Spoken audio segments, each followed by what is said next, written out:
बेहद दुर्भाग्यपूर्ण है साक्ष्यों को तोड़ मरोड़ कर पेश करना। तेजस्वी जी भी गए थे, वो मांग क्या रहे हैं भाई? चांद का टुकड़ा नहीं मांग रहे आपसे।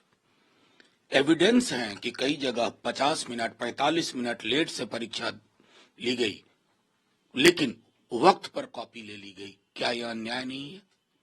क्या इसे मैल प्रैक्टिस नहीं माने? क्या इसे एक डिजाइन के तहत ना माने?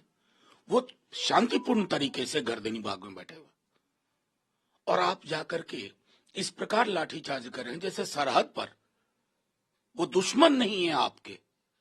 मतलब मैं तो इस देश को इतना बदलता देख रहा हूं। यहां शांतिपूर्ण प्रोटेस्ट करना, अगर आज की डेट में इमरजेंसी में जैसे प्रोटेस्ट हुआ था,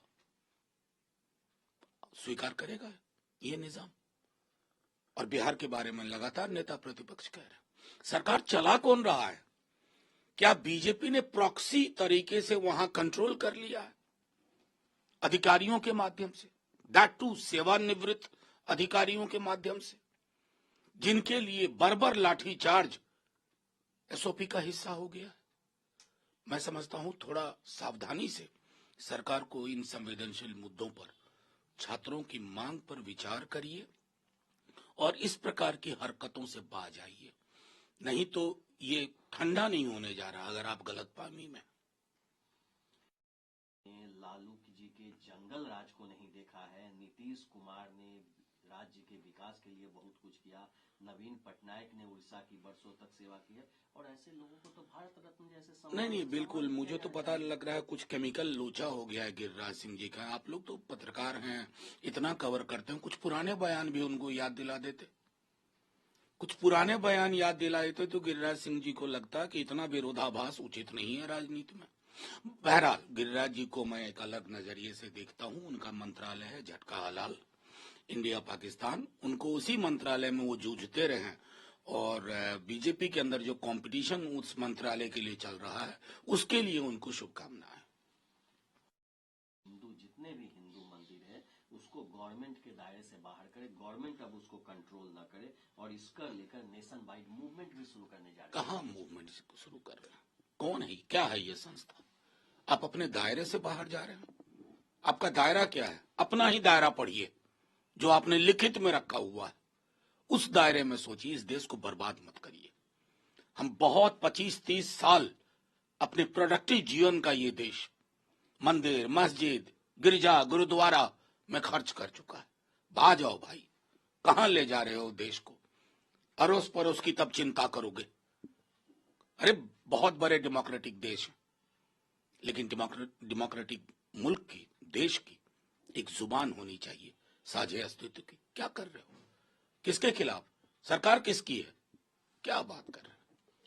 और मोहन भागवत विवाद हो रहा है, हिंदू लोग इसके नाम पर जो राजनीति हो रही है, हिंदुओं में नए नेता खड़े हो, इसको लेकर चिंता जाहिर करते हैं। और इसके बाद आरएसएस का ही मैगजीन ये लिखता है, ऑर्गेनाइजर, कि नहीं, जहां डिस्प्यूटेड साइट है उसका जो की सिविलाइजेशन जस्टिस है उसकी तो सच्चाई सामने आनी चाहिए। नहीं, वो सिविलाइजेशन जस्टिस समझते नहीं है। खोदते खोदते बहुत नीचे जाएंगे ना तो सवाल ये भी उठेंगे कि बुद्ध धर्म के अवशेष कहां गए, श्रावस्ती क्या हो गई, कौशाम्बी में क्या क्या था। बहुत चीज होगा मोहन भागवत जी, उतना मत खोदिए पूरा देश खुद जाए और हम इसी में उलझ के रह जाए। वैसे आप सांस्कृतिक संगठन के व्यक्ति हैं, सर्वे सर्वा हैं, सरकार भी आपकी है, तो ये बयान मिसलीडिंग ये सब देना भी बंद करिए। महाराष्ट्र के मुख्यमंत्री को डर हमेशा से ये रहा है कि कोई भी आदमी नेहरू गांधी परिवार से बड़ा न हो, और इसीलिए उन्होंने बाबा साहब अम्बेडकर का अपमान करने का काम किया। क्यों? कौन अपमान किया यार? आप लोग उनका बयान पूछ लेते हैं। अपमान तो सदन में किया, अमित शाह जी ने किया।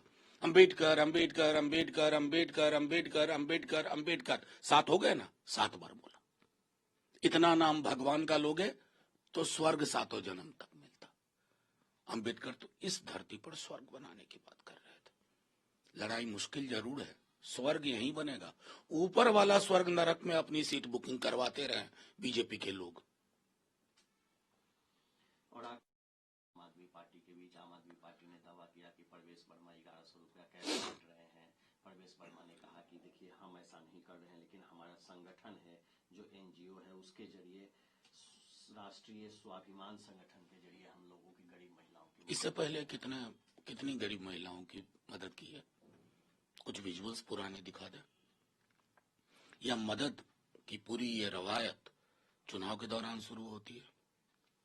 हम एक पॉलिटिकल पार्टी हैं, हम अपने मतदाता से कमिट करना चाहते हैं कि हम आपको चुनाव जीतने के बाद ये देंगे। उसमें आपने दिल्ली सरकार को भिड़ा दिया बीजेपी के स्पोक्स पर्सन की तरह। ये उचित नहीं है, ये हमारे सिस्टम के लिए उचित नहीं है। कल को हम कुछ करना चाहेंगे तो आप गवर्नर को वहां कहेंगे कि तेजस्वी जी के कैसे कर सकते हैं? करेंगे भाई, सत्ता में आते ही करेंगे, महिलाओं के लिए करेंगे, युवाओं के लिए करेंगे, सामाजिक सुरक्षा सुनिश्चित करेंगे। इसमें अब बीजेपी की तरफ से प्रॉक्सी मत बनिए डियर ब्यूरोक्रेट्स। बाह जाइए, सरकारें बदलती है, निजाम बदलता है।